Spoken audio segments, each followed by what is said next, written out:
Hello, good morning all of you. आशा है कि आप सभी ठीक होंगे और बढ़िया होंगे। आज से अपनी करंट अफेयर की क्लास स्टार्ट करते हैं। ये करंट अफेयर्स आपका 8 से 10 दिन का रहेगा, मतलब 1 नवंबर से आपका 11-12 नवंबर तक का करंट अफेयर्स कवर हो जाएगा और ये अपने वीकली बेसिस पे करेंगे, ठीक है। पहला टॉपिक है अपना sodium salt reactor. Sodium salt reactor क्या होता है? ये एक परमाणु रिएक्टर है। क्या ये अत परमाणु रिएक्टर है जिसमें ठोस ईंधन का प्रयोग नहीं होता है। किसका प्रयोग नहीं होता है? उस ईंधन का प्रयोग नहीं होता है, बल्कि इसमें पिघले हुए यानी मॉल्टन सॉल्ट का प्रयोग होता है। किसका? मॉल्टन सॉल्ट का प्रयोग होता है, जिससे यह रिएक्टर अत्यधिक आधुनिक और कुशल बनता है। इसकी कार्य प्रणाली क्या है? ईंधन। अब इसमें क्या होता है? इसकी कार्य प्रणाली ये है कि इसमें क्या होता है? सोडियम,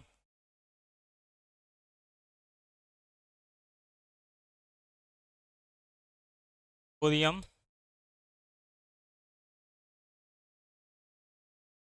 इसकी कार्य प्रणाली क्या है कि थोरियम 232 232 को यूरेनियम 233 और 235 में बदला जाता है। ठीक है, जिससे क्या बनता है? क्लोराइड आधारित जो मोल्टन सॉल्ट है, मोल्टन सॉल्ट में घोला जाता है। अब ये इसकी प्रक्रिया क्या है? मेन प्रक्रिया क्या है कि थोरियम को क्या करते हैं हम? यूरेनियम 233 में बदल देते हैं, है ना। बदलने के बाद क्या करेंगे? उसे मोल्टन सॉल्ट में, घुले हुए मोल्टन सॉल्ट में डालते हैं। इसका क्या होता है? मोल्टन सॉल्ट क्या होता है? मोल्टन सॉल्ट का कार्य इसमें है, मेन मेन कार्य मोल्टन सॉल्ट का इसमें ये है कि इसमें क्या होता है कि ये एक तो रिएक्टर को ठंडा रखता है और पर्यावरण में पॉल्यूशन वगैरह कम फैलता है। ठीक है। अब इसकी नाभिकीय अभिक्रिया क्या है? यह मिश्रित कोर में घूमता है। किस में घूमता है? मिश्रित कोर में घूमता है, जहाँ फ्यूजन होता है और ऊर्जा उत्पन्न होती है। क्या होता है? फ्यूजन होता है, दूसरा क्या होता है? ऊर्जा उत्पन्न होती है। उस ऊष्मा का हस्तांतरण उत्पन्न होता है। ऊष्मा का ऊष्मा का उस हस्तांतरण टरबाइन तक पहुंच जाता है, जिससे क्या होता है? बिजली बनती है। इसका मेन कारण क्या है? बिजली बनती है। ठीक है। इसकी बिल्डिंग प्रक्रिया क्या है? बिल्डिंग प्रक्रिया, थोरियम 232 को न्यूट्रॉन को पकड़कर थोरियम 232 के न्यूट्रॉन को पकड़कर यूरेनियम 233 में बदला जाता है। ठीक है, और उसे योग्य बनाया जाता है। ठीक है।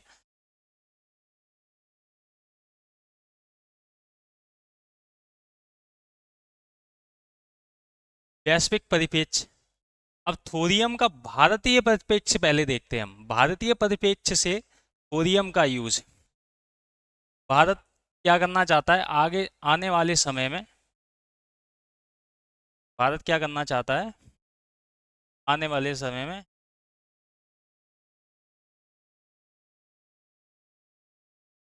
भारत क्या करना चाहता है आने वाले समय में? इसे मतलब 30% बिजली उत्पादन थोरियम से करना चाहता है। किससे करना चाहता है? थोरियम से। भारत में ये कहाँ कहाँ पाए जाते हैं? थोरियम कहाँ कहाँ पाया जाता है? मेनली कोस्टल एरिया में पाया जाता है थोरियम। कोस्टल एरिया में कहाँ पे? केरल, आंध्र प्रदेश, ठीक है, और तमिलनाडु। ठीक है। इसे ये क्या होता है? एक मोजोनाइट अयस्क होता है, उसमें थोरियम की मात्रा कितनी है? 10% होती है। ठीक है। भारत इससे कितनी बिजली बनाना चाहता है? 30%। 30% तक बिजली थोरियम पे। और मेन कारण क्या है भारत का? भारत इसे आत्मनिर्भर, मतलब परमाणु रिएक्टर में आत्मनिर्भर बनना चाहता है। ये चौथी पीढ़ी का, मतलब फोर्थ जनरेशन का उन्नत परमाणु रिएक्टर है। ठीक है। अब हम देखते हैं वैश्विक परिप्रेक्ष्य से। किससे देखते हैं? वैश्विक परिप्रेक्ष्य से। चीन में TMSR LF1 रिएक्टर, जो गांसू प्रांत कहाँ है? Gobi desert. चीन का जो गोबी डेजर्ट है, वहाँ गांसू प्रांत में 2023 में पहली बार चालू किया गया है। इसमें 2023 में पहली बार चालू किया गया है। थोरियम और यूरेनियम 233 का सफल रूपांतरण किया गया है। ठीक है, थोरियम और यूरेनियम 233 का क्या किया गया है? सफल रूपांतरण किया गया है। लगभग बिल्डिंग प्रक्रिया क्या है इसकी? लगभग 50 किलो थोरियम में 20% से कम या सर्वाधिक यूरेनियम 235 का प्रयोग किया गया है। ठीक है, लाभ क्या है? लाभ मैंने पहले ही आपको बताया था कि ये पर्यावरण के लिए मतलब फायदेमंद है, मतलब ज़्यादा पॉल्यूशन वगैरह नहीं फैलाएगा। एक सबसे बड़ी बात, ये विस्फोटक खतरा कम है इसमें। क्या है? विस्फोटक खतरा कम है। वायुमंडलीय दबाव पर कार्य करता है। इस पे कार्य करता है, वायुमंडलीय दबाव पे कार्य करता है। ईंधन की दक्षता में क्या है? ईंधन की दक्षता में क्या है? उच्च तापीय दक्षता है। क्या है? उच्च तापीय दक्षता है।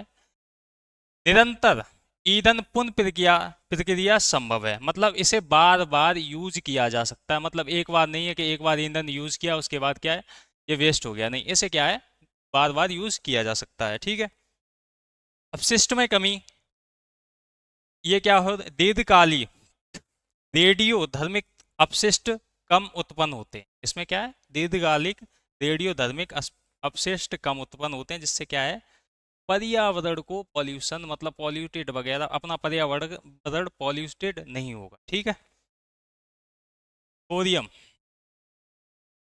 थोरियम की उपलब्धता। भारत में थोरियम प्रचुर मात्रा में पाया जाता है। भारत में थोरियम 25% तक, मतलब विश्व का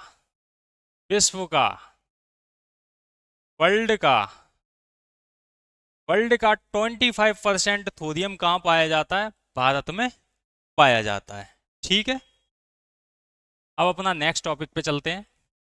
अपना नेक्स्ट टॉपिक है GSAT-7R। ये क्या है? GSAT-7R क्या है? 2013 में 2013 में GSAT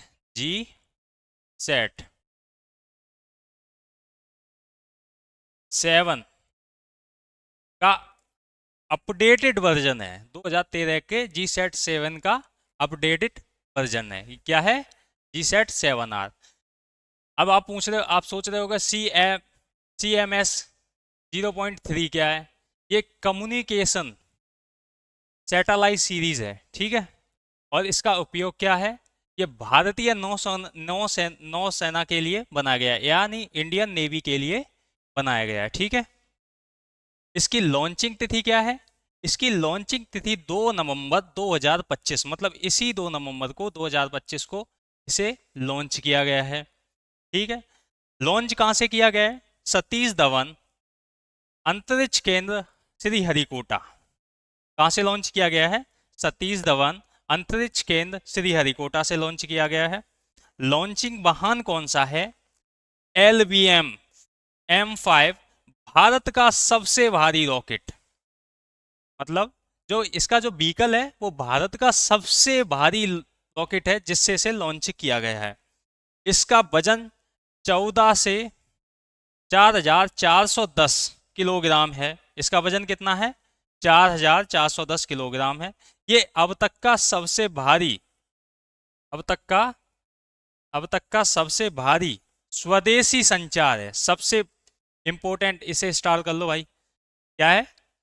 अब तक का सबसे भारी स्वदेशी संचार है। मिशन की अवधि, कितनी है? 15 वर्ष तक। कितनी है? 15 वर्ष तक।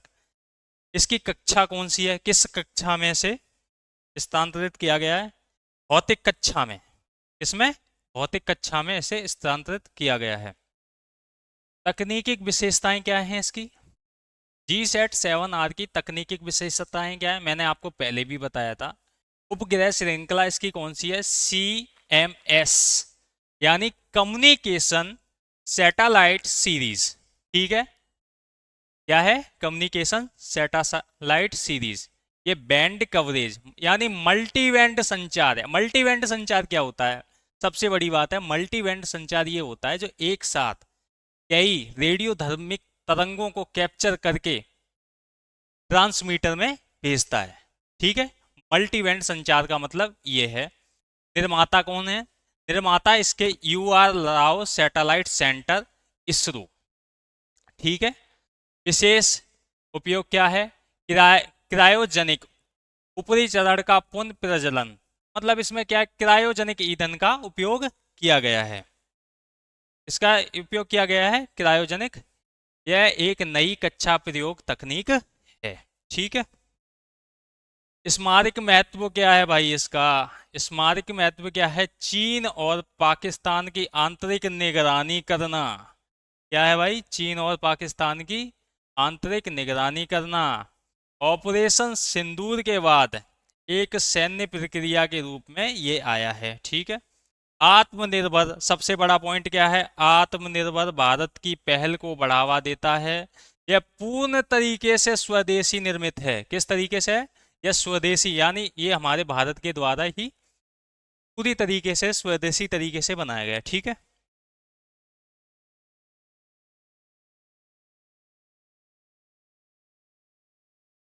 उद्देश्य और उद्देश्यकर्ता कौन है? मुख्य उद्देश्यकर्ता मैंने आपको पहले भी बताया था, भारतीय नौसेना है। कौन है? भारतीय नौसेना। ठीक है, भारतीय नौसेना। अब उद्देश्य क्या है? भारतीय महासागर क्षेत्र में सुरक्षित मल्टीबैंड संचार। मल्टीबैंड संचार मैं आपको बता ही चुका हूं। ठीक है, जो क्या करता है? एक साथ रेडियो तरंगों को पकड़ता है और ट्रांसमीटर में भेजता है। ठीक है, नौसैन नौ और दूसरा पॉइंट क्या है इसका? नौसैनिक जहाजों, पनडुब्बियों, हवाई प्लेटफॉर्म और रियल टाइम लिंक डेटा को बनाए रखता है। ठीक है, दूसरी चीज है स्मारक निगरानी, नेटवर्क केंद्रित युद्ध क्षमताओं को बढ़ावा देता है। ठीक है, अगला टॉपिक अपना चलते हैं। अपना नेक्स्ट टॉपिक है मोस्ट इंपोर्टेंट, क्या है? CAR T cell therapy. CAR T cell therapy क्या है? ये एक इन इम्यूनल इम्यूनल थेरेपी है जो क्या होती है? तो रोगी होता है उसकी ब्लड कोशिकाओं में से टी सेल्स निकाले जाते हैं। क्या है? ब्लड कोशिकाओं में से क्या है? टी सेल्स निकाले जाते हैं और प्रयोगशाला में संशोधित किए जाते हैं। ठीक है, कहाँ प्रयोग किए जाते हैं? प्रयोगशाला में संशोधित किए जाते हैं ताकि वे विशेष तरीके से कैंसर कोशिकाओं से लड़ सकें। इंपॉर्टेंट किस लिए है? कि ये कैंसर के लिए, मतलब टी सेल किस लिए? कैंसर कोशिकाओं से। कौन सा cancer? Blood cancer. Blood cancer की कोशिकाओं से लड़ सकें। ठीक है, प्रक्रिया कैसे कम इसकी प्रक्रिया कैसे काम करती है? टी कोशिकाएं का संग्रह, मतलब रोगियों के रक्त में से टी सेल निकाले जाते हैं। इंपॉर्टेंट पॉइंट क्या है? रोगियों के रक्त में से टी सेल कोशिकाएं निकाली जाती हैं जिनमें क्या है? कृत्रिम जीन डाले जाते हैं, मतलब आर्टिफिशियल जीन डाले जाते हैं। कृत्रिम जीन डाले जाते हैं। संक्षिप्त और इसका विस्तार क्या है? टी कोशिकाओं को प्रयोगशाला में बढ़ाया जाता है, मतलब प्रयोगशाला में भेजे जाते हैं, बढ़ाया जाता है, संशोधन किया जाता है। आपको इसमें दिखाई दिया था, संशोधित किया जाता है। ठीक है, शरीर में पुनः प्रवेश शरीर में पुनः प्रवेश कराया जाता है, बाद वापस डाला जाता है ताकि ये कोशिकाएं किससे लड़ सकें?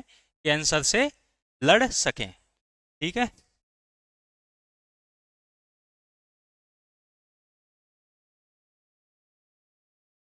इसका किन किन रोगों में उपयोग किया जा सकता है? मैंने आपको पहले भी बताया था, ब्लड कैंसर में इसका उपयोग किया जाता है। ठीक है, अब इसमें क्या? ल्यूकेमिया एक होता है, एक लिम्फोमा। लिम्फोमा और ल्यूकेमिया दो टाइप के जो ब्लड कैंसर होते हैं उनमें ज़्यादा उपयोगी है ये। ठीक है, अन्य कैंसर में क्या है? जैसे मस्तिष्क कैंसर वगैरह हो गया, उसके लिए उपयोगी हो गया ये। मस्तिष्क कैंसर के लिए उपयोगी हो गया। और ये क्या हो? सील्डर ट्यूमर ट्यूमर के लिए भी थोड़ा बहुत उपयोगी हो गया है। उच्च लाभ क्या है इसका? लाभ क्या है? कुछ मामलों में रोग मुक्त है, मतलब कुछ मामलों में है रोगियों की अपनी कोशिकाओं का प्रयोग किया गया, मतलब जो रोगी है उसकी खुद की कोशिकाओं का मतलब प्रयोग किया गया, क्योंकि उसके ब्लड में से जो रोगी है उसी के ब्लड में से सेल को निकाला जाएगा, फिर उन्हें प्रयोगशाला में भेजा जाएगा। उसके बाद उसमें डीएनए मतलब जीन्स वगैरह डाल के, मतलब जेनेटिक जीन्स वगैरह डाल के फिर शाला में भेज के और दोबारा उसी के ब्लड में भेज दिया जाता है टी सेल को। इसकी लंबी लंबी अवधि का परिणाम क्या है? कई रोगियों को दीर्घकालिक सुधार हुए। ठीक है। और हाँ, ये सबसे पहले 2022 में इसका प्रयोग एम्स के द्वारा किया गया है। एम्स और टाटा मेमोरियल के द्वारा 2022 में इसका सबसे पहले, और ये स्वदेशी तरीके से मतलब इसका प्रयोग किया गया, मतलब भारत भारत ने इसका 2022 में ही प्रयोग किया है। ठीक है, एम्स और टाटा मेमोरियल संस्था के द्वारा। ठीक है।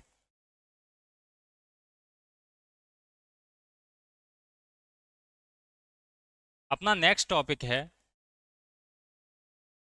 Tropical forest for ever facility, T triple F क्या है?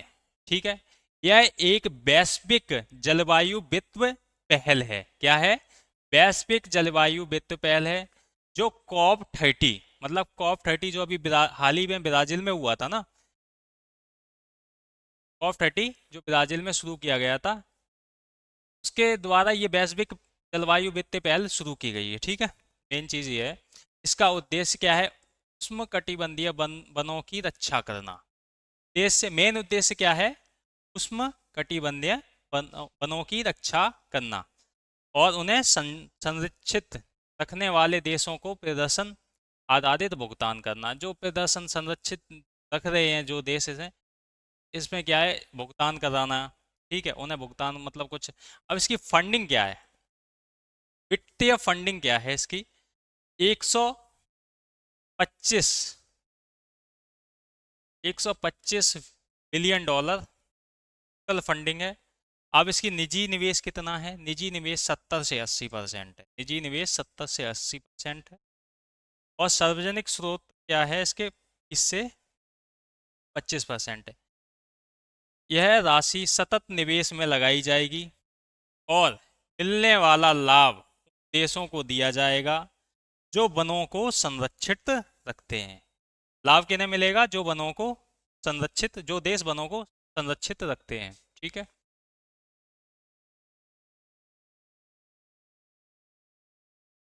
प्रदर्शन आधारित प्रोत्साहन क्या है?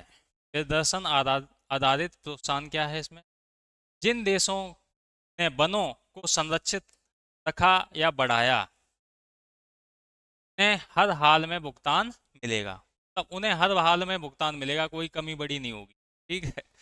यह मॉडल वनों की रक्षा और आर्थिक लाभकारी बनाना, वनों की रक्षा और उन्हें लाभकारी बनाता है, खासकर विकासशील देशों के लिए। इसके लिए इम्पोर्टेंट है, मोस्ट इम्पोर्टेंट क्या है? ये इस पे स्टार लगा लेना। ये क्या है? विकासशील, खासकर किसके लिए? विकासशील देशों। वैश्विक भागीदारी क्या है? 53, मतलब 53 देश समर्थन दिया है। भारत ऑब्जर्वर के रूप में इसमें भाग लिया है या शामिल हुआ है। भारत किसके रूप में? ऑब्जर्वर के रूप में इसमें भाग लिया है और शामिल हुआ है। ठीक है। यह पहचान स्थानीय और आदिवासी समुदायों को सीधे फंड देने पर निर्भर करती है या जोर देती है। ठीक।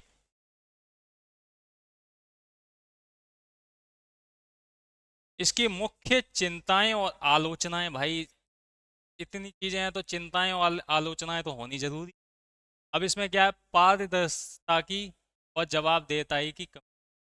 तब पारदर्शिता जिसमें आया, फंड खा गया, विकसित देशों तक पहुंच, तब विकासशील देशों तक ही नहीं, वो आने वाले तो बहुत हैं ही भाई। छोटे देशों और समुदायों तक क्या है? छोटे देशों और समुदायों की पहुंच में असमानता तक, मतलब पहुंचा ही नहीं फंड। ठीक है। निजी पूंजी आधारित अत्यधिक निर्भर जिससे पर्यावरण लक्ष्यों को पीछे छूट सकते हैं। ठीक है। भारत की भूमिका क्या है? भारत तो इसमें ऑब्जर्वर भाग लिया है। मैं आपको पहले ही बता हूँ, विकासशील वायु वित्त तेजी लाने में मांग की।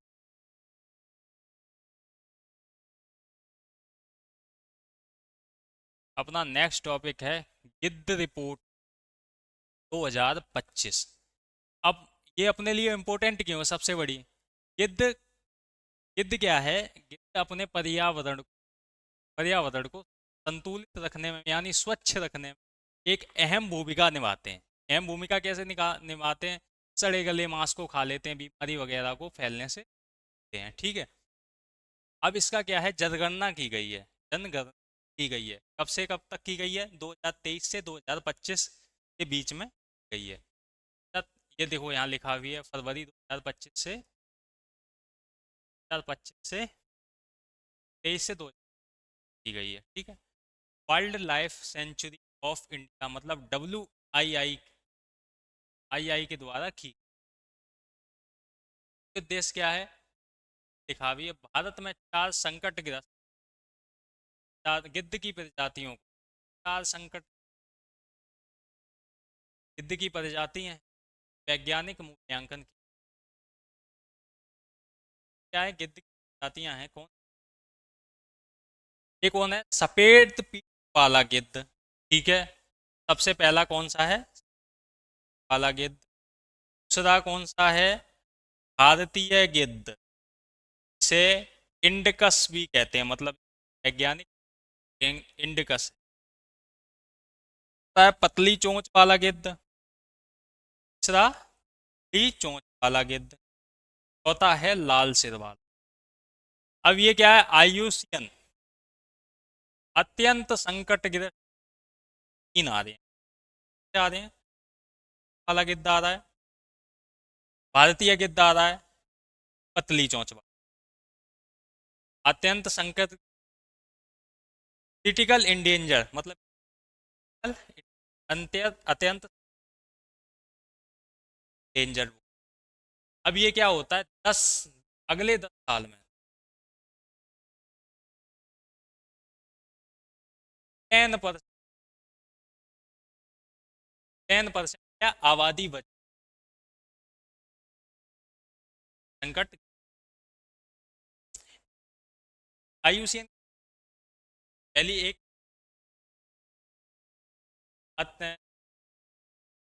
इंडेंजर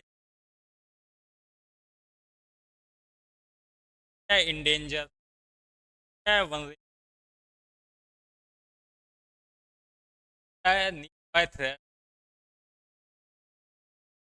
है, लीस्ट। आठ आठ दस दिन मेहनत करके करंट अफेयर्स निकाले हैं, मतलब काफ़ी सोर्स वगैरह यूज, एट जी काफ़ी जगह से यूज, तब मैंने ये निकाले हैं। मतलब जो मैं अपने आप करंट अफेयर्स पढ़ता हूँ, मैं काफ़ी मतलब काफ़ी जगह निकाले। आप भी मतलब जब भी पढ़ो तो इन्हें, मेन चीज़ है कि आप इन्हें नोट करते चलो और एक दो बार रिवीजन मार लो, दिन में हो जाएगा तुम्हारा। शहरी विकास गति को देना, सतत विकास को बढ़ावा देना है, शहरों और आर्थिक विकास को निवेश केंद्र स्थापित। शहरों और आर्थिक अभी अपने बात कर रहे गार्बेज, स्वच्छ भारत मिशन शहरी टू, स्वच्छ भारत मिशन के लिए है अर्बन एरिया का मुफ्त सभी शहरों गार्बेज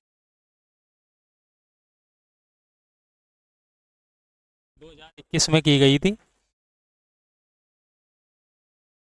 और स्वच्छ भारत मिशन शहरी मुक्त बिंदु, क्या उद्देश्य क्या है? उद्देश्य तो आपको अपने को पता ही लग गया कि 100% कचरा मुक्त करना है। क्या करना है? 100% कचरा मुक्त करना है शहरों को, और सतत स्वच्छ बनाना है। उपयोग, तब उपयोग के लिए जल प्रबंधन करना है, जन भागीदारी को बढ़ावा देना। तो भाभी किनको बढ़ावा देना? जन भागीदारी को बढ़ावा देना है। डिजिटल नवाचार के जरिए स्वच्छ और प्रभावी बनाना। ठीक है। इसकी प्रमुख घटनाएं क्या हैं, यानी प्रमुख घटक क्या हैं? घटक क्या है? डिम्प साइट रेमेडिएशन, पुराने कचरे और स्थलों की सफाई। तो आपको पढ़ाया था अभी मैंने, DRAP कार्यक्रम के द्वारा डिम्प साइट जो कार्यक्रम, गार्बेज हटाने का जो कार्यक्रम था उसके द्वारा। ठीक है। स्वच्छ सर्वेक्षण, शहरों को स्वच्छता रैंकिंग के लिए मानकीकृत या मूल्यांकित करना। ठीक है। घरेलू शौचालयों का निर्माण करना। ठीक है। सार्वजनिक कौशल, सब सार्वजनिक शौचालय और तरल अपशिष्ट का क्या प्रबंधन। हिली और हिमालयी सिटीज में क्या करना है? पहाड़ी क्षेत्रों में कचरा प्रबंधन के लिए 1,000 करोड़ इसी के लिए, एक्ट के लिए मतलब एक्चुअल CS वगैरह के लिए इम्पोर्टेंट, SSC वगैरह ज़्यादा पूछते हैं। PCS में पूछ लेते हैं, ऐसा 40-50 पूछ लेते हैं। क्रियान्वयन क्या है? क्रियान्वयन क्या है इसका? यह केंद्रीय प्रायोजित है और जिसे आवास और शहरी कार्यक्रम मंत्रालय द्वारा संचालित, केंद्र के द्वारा चलाई गई योजना है। आवास और कार्यक्रम मंत्रालय कौन सा शामिल है? आवास और कार्यक्रम, सभी वैधानिक नगरों को शामिल।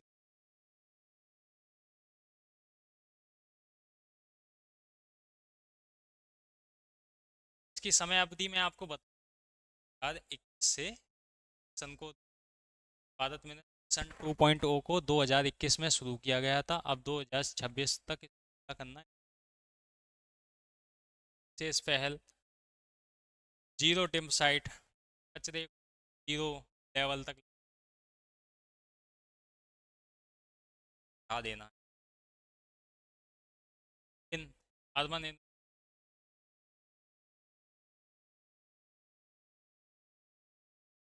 जन आंदोलन, जागरूक ज्ञान है, नागरिक भागीदार।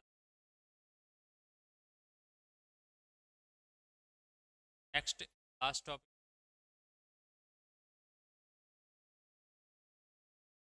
Are RISAT, two R set to,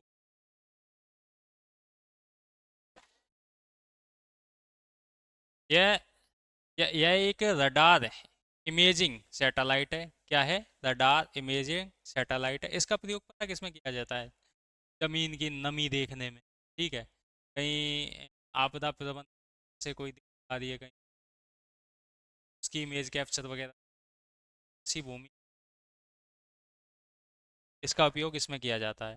देखो यहाँ लिखा भी हुआ है, भारतीय अंतरिक्ष संस्थान इसरो के द्वारा इसे विकसित और पृथ्वी का अवलोकन ग्रह है। मैंने क्या करता है? पृथ्वी का अवलोकन और मौसम रात को इमेजिंग पे खासियत है, बादल भी अंधेरा हो, ये इमेज तकनीक का प्रकार कौन सा? कार इमेजिंग स्टैटिक कार है। इसका वजन लगभग 615 वजन है, सूर्य के समकालीन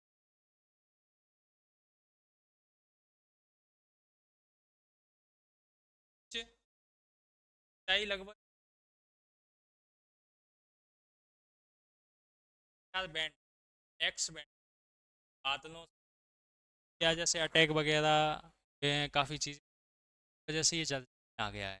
और 5 साल से इसकी तो अभी क्या 2025 चल रहा है, लगभग इस लॉन्च किया गया था। प्रक्षेपण स्थल कौन सा है? सतीश धवन अंतरिक्ष केंद्र हरिकोटा, यानी इसरो, इसरो के द्वारा इसे लॉन्च किया गया है। प्रक्षेपण तिथि क्या थी इसकी? देखो 22 मई 2019। उपयोगिता क्या है इसकी? R I SAT P R R का उपयोग कई क्षेत्रों में किया जाता है। किन किन क्षेत्रों में? देखो, कृषि निगरानी और फसल मूल्यांकन, वन क्षेत्र और मिट्टी की नमी, आपदा प्रबंधन और भूस्खलन, तटीय निगरानी और समुद्री बर्फ का अध्ययन, सैन्य निगरानी का अवलोकन, भौतिक स्थलीकरण मानचित्र, मानचित्र, भौतिक मानचित्र को